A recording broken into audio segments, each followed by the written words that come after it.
বঙ্গরিসা cooking ব্লগে তোমাদের অনেক অনেক স্বাগত। গরমকাল আসার আগেই আমাদের কিন্তু বেশ দারুণ দারুণ আচার বানাতে ইচ্ছা করে। তো আজকে ভাবলাম আমি লঙ্কার আচার বানাবো। বাজার থেকে নিয়ে এলাম এইরকম বড় বড় লাল লঙ্কা। তো এইগুলো কাশ্মীরি মির্চও বলে। তো তার জন্য আমি একটা ভাজা মশলা বানিয়ে নিচ্ছি। নিয়ে নিলাম পাঁচ ফোড়ন, গোলমরিচ, গোটা জিরে, গোটা ধনে, মৌরি, জোয়ান, পরিমাণগুলো নিজের আন্দাজে, তেজপাতা, কালো সর্ষে, শুকনো লঙ্কা, সবগুলোকে ভালো করে শুকনো খোলায় একদম ভাজা ভাজা মুচমুচে করে নিয়ে মিক্সিতে গুঁড়ো করে নিলাম। তো এই গুঁড়োটা আমার কিন্তু অনেকটা পরিমাণে হয়েছে, আমি আরো ভ্যারাইটিস আচার বানাবো, একবারে গুঁড়োটা বানিয়ে রেখে দিলাম। তো লঙ্কাগুলোর মাঝখানটা কেটে সেই ভেতরের শাঁসগুলোকে ভালো করে ছাড়িয়ে পরিষ্কার করে নিলাম। তো তাহলে লঙ্কাগুলো ভালো করে তো ধুয়ে আমি রোদে ২-৩ ঘন্টা দিয়েও ছিলাম।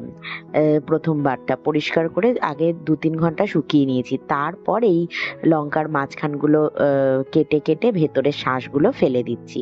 তাহলে হয়ে গেল আমার রেডি। আর এদিকে দেখো এই যে গুঁড়ো মশলা কিছুটা নিয়ে নিয়েছি, তার মধ্যে বিট লবণ আর এমনি কাঁচা নুন নিয়ে, আর আমচুর পাউডার আর হলুদ, লঙ্কা গুঁড়ো, একটু ভিনিগার দিয়ে, আর সর্ষের তেল বেশ খানিকটা আমি গরম করে নিয়েছিলাম কড়াইতে।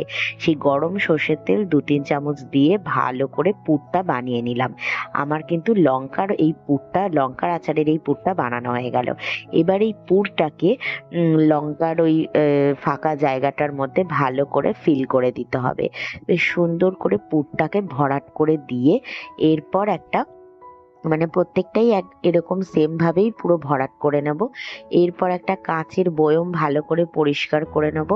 আর এই দেখো কি সুন্দরভাবে রেডি হয়ে গেছে, সবকটার পুর একদম সমানভাবে হয়ে গেছে। এবার একটা কাঁচের বয়ম নিয়ে নিলাম, লঙ্কাগুলোকে এক এক করে সুন্দর করে কাঁচের বয়মটার মধ্যে সাজিয়ে নেব। একদম ঠেসে ঠেসেই রেখে দেবো ভেতরে, যতটা মানে ভালোভাবে ঠেসে রাখা যায়।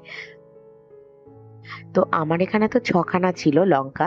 তো দিয়ে তার মধ্যে আমি ওই যে গরম করে রাখা সর্ষের তেলটা ছিল সেইটা ঢেলে দিলাম। দেওয়ার পর এটা বন্ধ করে এবার কিন্তু ১ সপ্তাহ একদম রোদে টানা রেখে দেবো। তারপর খেয়ে দেখবো কেমন হয়েছে। তাহলে আর অপেক্ষা কিসের, তোমরাও বানিয়ে নাও।